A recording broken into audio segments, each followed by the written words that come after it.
Allez, bonjour à tous, j'espère que vous allez bien. Aujourd'hui, revue de marché avec un BTC qui pousse, des cryptos qui poussent. Hier, on a fait une bonne clôture. Là, on a une réaction vendeuse au contact de ce sommet-là. Est-ce que c'est grave ou pas? On verra bien sûr. Ether, hyper liquide, le marché US qui est pas loin de faire un nouvel ATH, baisse du pétrole. Et au niveau des altcoins analysés, j'ai que Tao. Vous m'en avez pas donné d'autres, donc n'hésitez pas dès maintenant à mettre en commentaire des actions, des cryptos, peu importe. Tant que c'est une charte, si vous voulez que j'analyse, il n'y a pas de souci. On verra quand même les altcoins les plus fortes, qu'est-ce qu'il faut surveiller, même si on n'a pas ici 3 altcoins à analyser.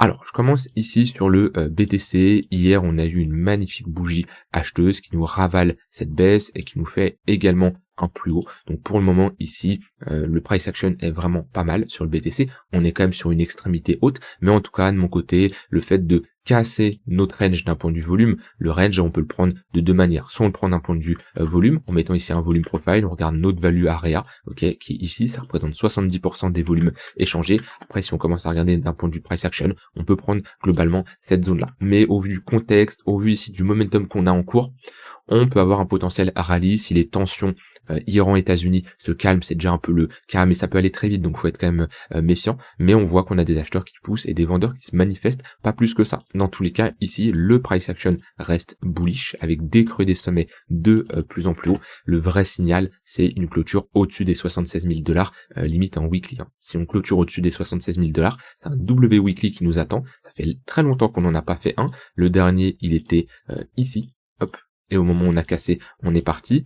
On en a eu un également ici, W de continuation, à ce niveau-là, quand ça break, c'est bien parti. Et sinon après, c'était le bottom de 2023, 2022 ici. Donc est-ce que on va réaliser la même chose? Je ne sais pas. Ce qui est sûr, c'est pour le moment, si on commence à clôturer au-dessus des 76 000 $, ça sera un signal plutôt bullish. Maintenant, attention, on a ici une réaction vendeuse pas n'importe où, au contact des 76 000 $, chiffre rond psychologique au niveau de ce précédent sommet. Alors, on va voir juste après sur du court terme, mais une réaction comme ça ne remet pas en cause la tendance qu'on a en cours. Tant qu'on tient cette zone-là, 70 500 $, et qu'on ne réintègre pas cette zone, j'ai envie de dire que pour le moment, le marché est bullish. Et peut-être qu'il va nous faire ici un avril-mai plutôt bullish, parce que depuis, on a eu quoi? On a eu octobre, novembre, décembre, janvier, février. On a eu 5 mois horribles. Le mois de mars, il n'a pas été incroyable. Peut-être avoir un rebond ici avec un mois d'avril et un mois de mai plutôt pas mal pour avoir un juin, juillet, août, septembre pas terrible comme la plupart du temps.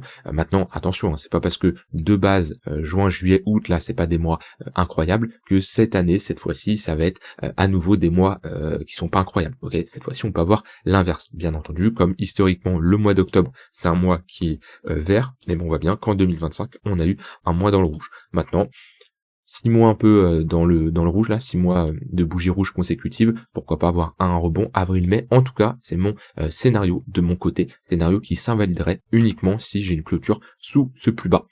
Potentiellement, je peux monter cette clôture si on commence à repasser sous ces niveaux-là. Déjà, on n'aimerait pas une réintégration de cette zone-là. Hop, cette zone-là, on n'aimerait pas repasser en dessous, parce que c'est globalement notre précédent, ici notre value area high de ce petit range ici qui nous a cassé cette value area, ok, on voit qu'on a cette value area high, qu'on a consolidé au-dessus et qu'on a fait un nouveau plus haut, donc déjà ce serait pas terrible de repasser en dessous, mais globalement, pour moi, la plus grosse invalidation, c'est cette zone-là, et ça c'est toujours très important de fonctionner en invalidation. Il y en a beaucoup qui regardent les premières zones où ils vont TP, qui regardent les gains qu'ils vont réaliser, qui se concentrent uniquement sur le marché va pump, c'est parti, etc., et qui ne réfléchissent pas avec une invalidation, une zone qui te dit globalement, ok, le scénario, le trade que tu as en cours, l'hypothèse de travail que tu as mis en avant sur les derniers temps, c'est quoi la zone où tu l'invalides? Parce que tu as bien une zone, c'est obligé, tout trade doit avoir une zone où tu invalides tout simplement ton hypothèse de travail. Moi de mon côté, elle est ici, je l'avais déjà à ce niveau-là, on a pullback et on est reparti, je l'ai toujours. Si on commence à faire ça, moi je sors parce que là c'est sûrement pour aller chercher bien plus bas. Donc pour le moment le BTC ça reste très encourageant. Sur du court terme, vaut mieux être quand même méfiant ici sur cette réaction vendeuse, mais méfiant sur du très très court terme. Pour moi ici la plus grosse probabilité c'est d'avoir une continuation de tendance. Maintenant c'est sûr que quand on arrive chercher des niveaux chiffrons psychologiques, 76 000 $ en confluence avec un point pivot daily et ce précédent sommet, c'est pas un niveau où on va prendre des longues. On est plutôt sur des zones, en général, où on peut s'attendre à une réaction vendeuse. Maintenant, si je dézoome, On a ici réaction acheteuse dans le tunnel 3 minutes, le 3 minutes au-dessus du 15 minutes, le 15 minutes au-dessus du 1 heure. On a ici une tendance qui est haussière, donc le plus probable, là, techniquement, on a plus de chances d'aller faire un nouveau sommet que de marquer ici des creux, des sommets de plus en plus bas. Parce qu'une tendance est haussière, et une tendance se retourne une seule fois et elle se prolonge plusieurs fois. Ça, c'est un fait, vous devez toujours garder ça en tête. Quand nous avons une tendance haussière, elle se prolonge une fois, deux fois, trois fois, plusieurs fois, on ne sait jamais à l'avance combien de fois, mais elle a plus de chances en tout cas de se prolonger, puisqu'elle ne se retourne qu'une seule fois. Donc vaut mieux jouer les phases de prolongement. Vous voyez ici, prolongement, prolongement, prolongement, prolongement, prolongement.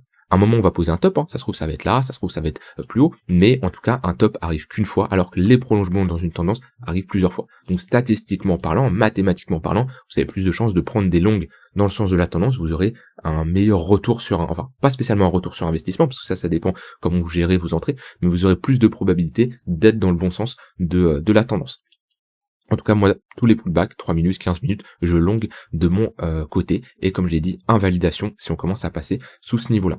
Quand je regarde ici l'order flow, je vois rien d'inquiétant. On a ici un soutien au niveau de l'open interest. Donc ça, c'est plutôt pas mal d'avoir une hausse ici qui est soutenue. C'est toujours ce qu'on veut. Quand on a une baisse ou une hausse qui n'est pas soutenue, en général, ça ne dure pas. Ok, on le voit bien. Ici, on a une baisse. Pas de soutien au niveau de l'open interest, on s'essouffle et on pose un bottom. Quand on avait ici des baisses avec une hausse de l'open interest, on voyait bien qu'on baissait fortement, ok. Et ça s'arrêtait pile poil qu'on avait ici une baisse au niveau de l'open interest, voire un range. Là pour le moment, on a un marché qui est soutenu. Je vous rappelle, l'open interest, c'est la somme des positions ouvertes, que ça soit des shorts comme des longues. C'est pas parce qu'on a une hausse de l'open interest que le prix va monter. Ça nous indique juste il y a des ouvertures de position. Hausse de l'open interest, des positions qui s'ouvrent sur les contrats futurs, baisse de l'open interest, des fermetures de positions, que ça soit des liquidations, des stop loss, des fermetures manuelles, peu importe, mais on a des fermetures de positions. Donc ce qu'on veut voir, qu'on a ici un prix qui monte, c'est tout simplement un soutien au niveau de l'open interest, parce qu'on a d'un côté des longues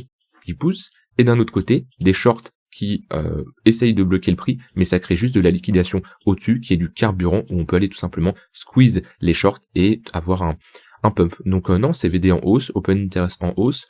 On a ici globalement un funding qui est dans le rouge, et on a pour moi un price action qui reste bullish. Donc de mon côté, j'ai rien qui me dit ici de passer bearish sur le BTC. Voilà, en tout cas vous avez mon avis. S'il faut changer d'avis, je le change. Maintenant, pour que je change d'avis, comme je l'ai dit, il faut que je passe en dessous de cette zone-là. Ayez votre plan pour la suite. Là, vous devez absolument travailler là-dessus. Je ne sais pas ce qui va se passer dans les prochaines semaines, mais admettons qu'on a un BTC qui pump et qui retourne chercher 76 000 $, 80 000 $, 86 000 $. Là, on a des zones intéressantes. Vous devez savoir où est-ce que vous allez prendre vos profits. Si vous êtes in sur le marché actuellement, si vous avez pris des longues, que ça soit du trading court terme, que ça soit des investissements long terme, à partir du moment où vous êtes rentré en position, vous devez absolument savoir où est-ce que vous allez sortir.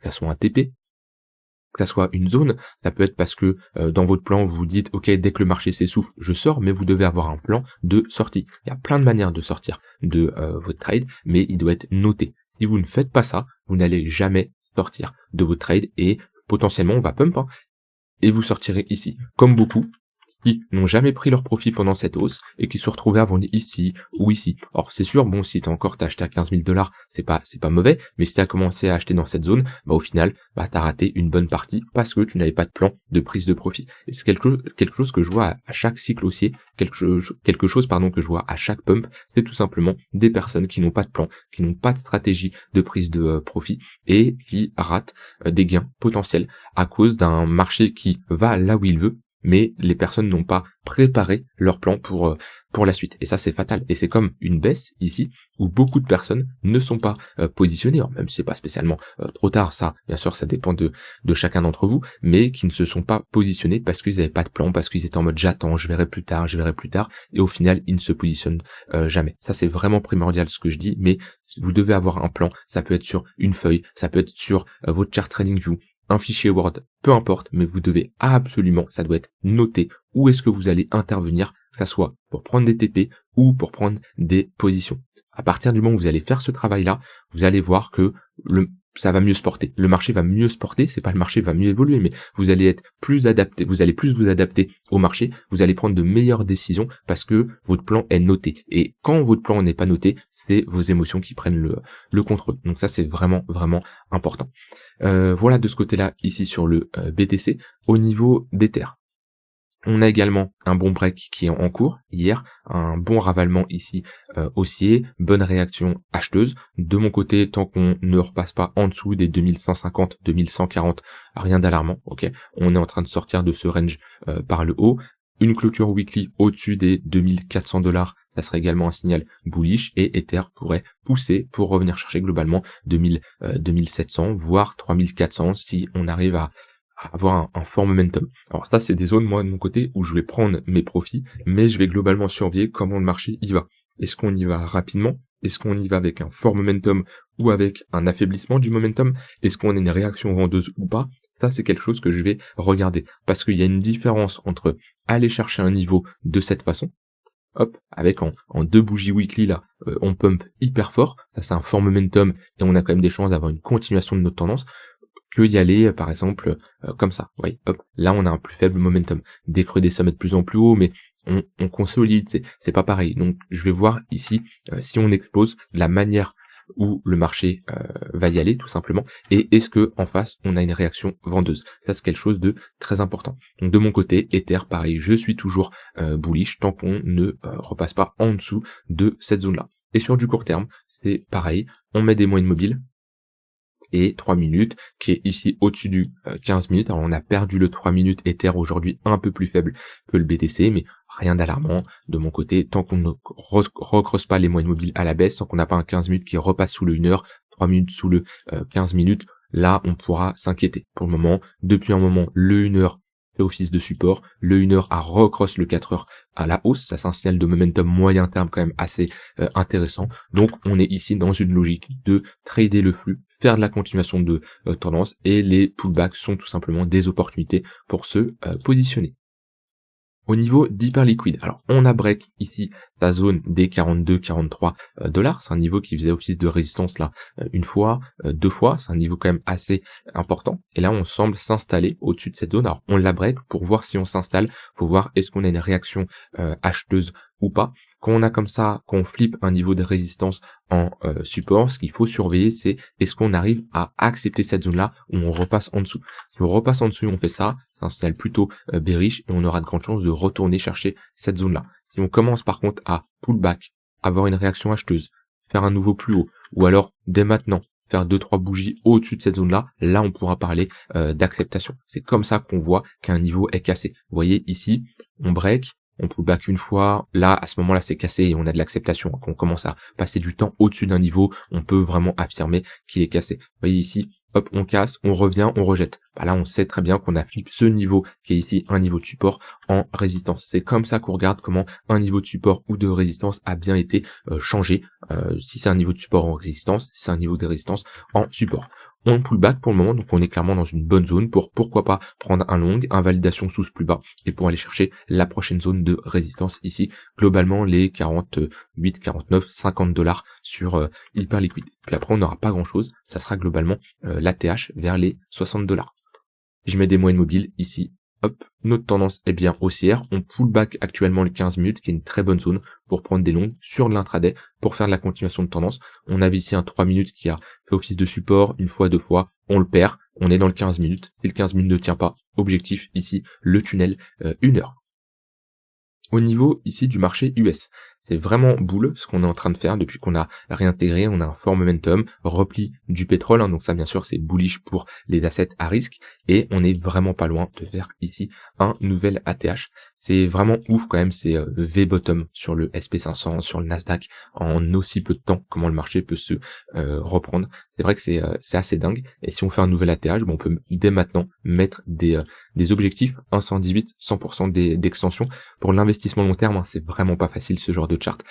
Moi, de toute façon, je vous l'ai très souvent dit que le mieux, si vous souhaitez vous positionner, c'est à partir d'un moins 20%. Bon, là, on l'a absolument pas fait, donc il n'y a pas eu spécialement d'opportunité, mais c'est un conseil que je peux vous donner. Pourquoi? Parce que psychologiquement, le moins 20% sur le SP500, c'est ici, les gens, les traders, Wall Street, etc., commence à parler de bear market. Souvent, le marché fait l'inverse de ce que la majorité des gens pensent, donc c'est une bonne zone pour se positionner. Mais ici, il y en a beaucoup qui sont short sur le SP500 au vu du conflit qui est en cours. Et on peut le voir, hein, short squeeze immédiat, on sort la plupart des shorters et on va sûrement ici aller faire un nouveau sommet. En tout cas, une hausse des assets risqués, donc SP500, Nasdaq, etc. C'est très bullish pour les cryptos. Le Nasdaq qui a réintégré ici son mid range, objectif aller chercher l'extrémité opposée. Si on fait un nouvel ATH, hein, bien sûr, ça sera bullish pour les cryptos parce qu'on a quand même une corrélation entre les deux.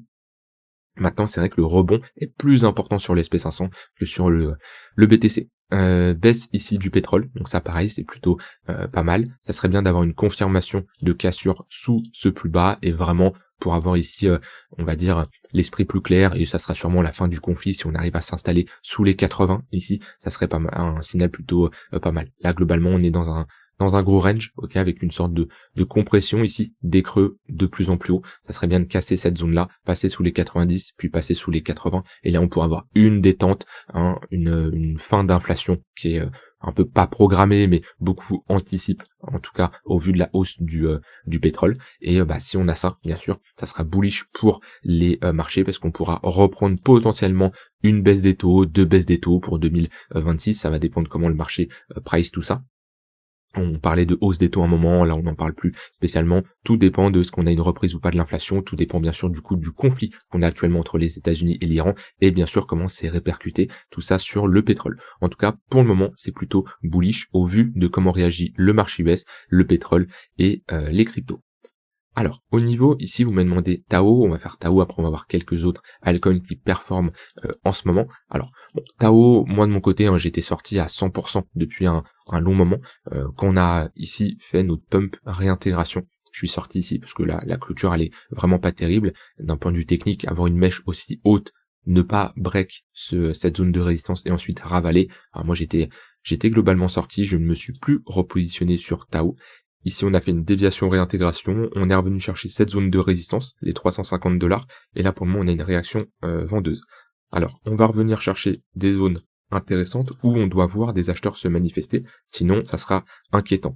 Globalement, il y a une très bonne confluence ici entre notre zone de rechargement 0,118, 0,786 de Fibo, avec la ligne de coût de cette structure en W. Donc cette zone-là, globalement, on peut prendre entre les 200 et les $215. C'est un niveau où les acheteurs qui ont posé un bottom, s'ils veulent faire un creux plus haut que le précédent, c'est dans cette zone-là qu'ils doivent absolument se manifester. Sur des niveaux de support, on structure des W. Sur des niveaux de résistance, on structure ici des M-top qui sont bien visibles. Mèche haute, là on ravale, ok, on repart, on ravale, ici, réaction vendeuse, M-top, dynamique baissière. On voit qu'on est repassé sous les moyennes mobiles, ici, sous le 1 heure, sous le 4 heures, on repasse même sous le daily. C'est vraiment cette zone-là qu'il faut surveiller. Si on tient pas, ça sera sûrement pour aller faire ici un plus bas. Moi, de mon côté, Tao, il y a eu un narratif à un moment, beaucoup sont focalisés et pro-Tao, maximaliste Tao, j'ai envie de dire.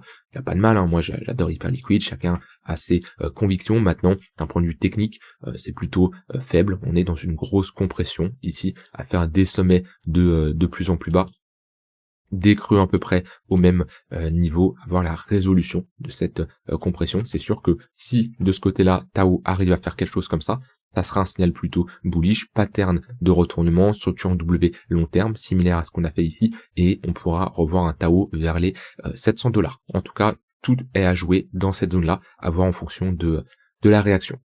Alors, au niveau des altcoins en ce moment, bon, déjà, il n'y a pas énormément d'altcoins qui surperforment le BTC. Bon, on a Hype, bien sûr, bon, ça c'est pas surprenant, mais la majorité des altcoins sont en train de se faire un peu défoncer face au BTC. Ether qui est plutôt pas mal, c'est pour ça que je me suis positionné sur Ether, mais oui, c'est la seule altcoin qui sort un peu du lot dans les cryptos top market cap. Là, avec cet outil, on peut voir et comparer pas mal d'altcoins en fonction du BTC.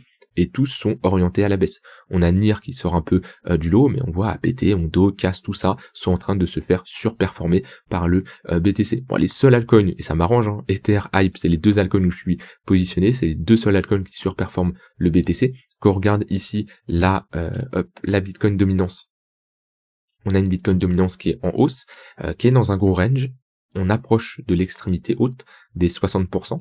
Idéalement, il faut avoir une réaction vendeuse pour ceux qui sont sur des altcoins, parce que si on commence à ici poser un bottom au niveau de cette Bitcoin dominance, Là on repasse au-dessus du tunnel daily, on casse le range à la hausse, hein, ça serait pas terrible pour les altcoins, et on pourrait avoir ici une Bitcoin dominance qui revient chercher globalement notre zone de rechargement de short entre les 62-64% ici, et ça nous montrerait que BTC lead encore le marché, il y a les yeux qui sont rivés sur lui, et que les altcoins ne font pas grand chose, hein. Beaucoup ont attendu une altcoin season 2023, 2024, 2025, ce qui est logique parce que c'est la suite des différents cycles qu'on a eu dans le passé. Elle n'est pas arrivée. Il y a eu des petites altcoin season, des mini altcoin season, on pourrait le dire, dans cette zone-là, la juillet, août 2025, mais sinon c'est tout. Il n'y a vraiment pas eu grand chose, et pour avoir une altcoin season, il faudra avoir une grosse baisse de la Bitcoin dominance, une rotation des investisseurs de BTC dans les altcoins, et passer de 60% à 47%, et là, dans cette zone-là, voire plus bas, et là, bien sûr, on aurait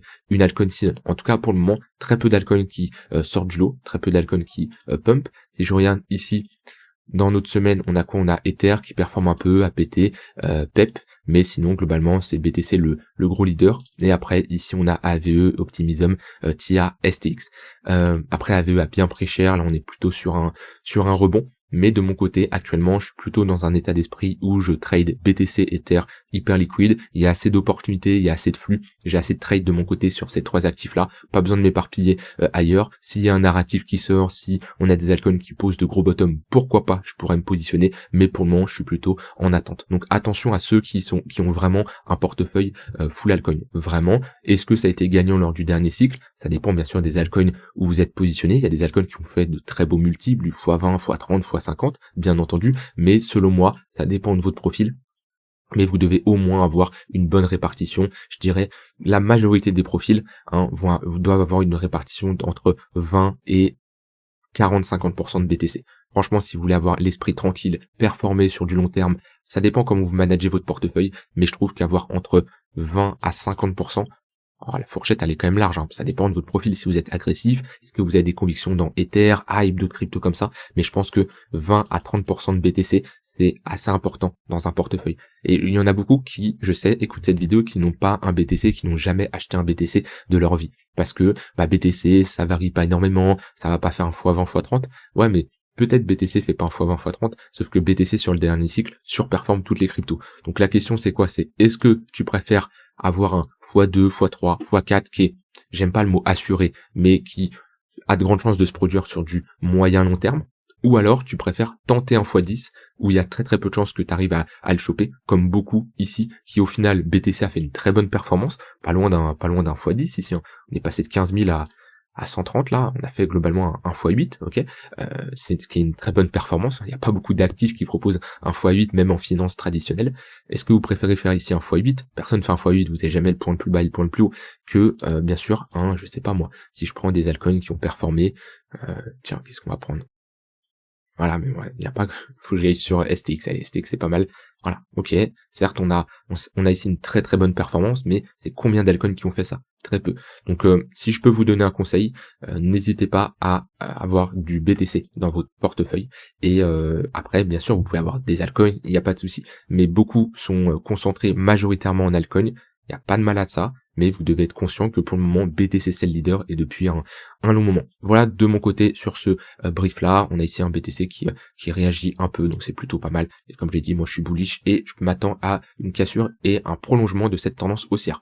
Je vous laisse avec ça, je vous souhaite une très bonne soirée, n'hésitez pas à rejoindre le Discord si vous n'êtes pas encore dedans, et je vous dis à demain pour une prochaine vidéo. Bye bye.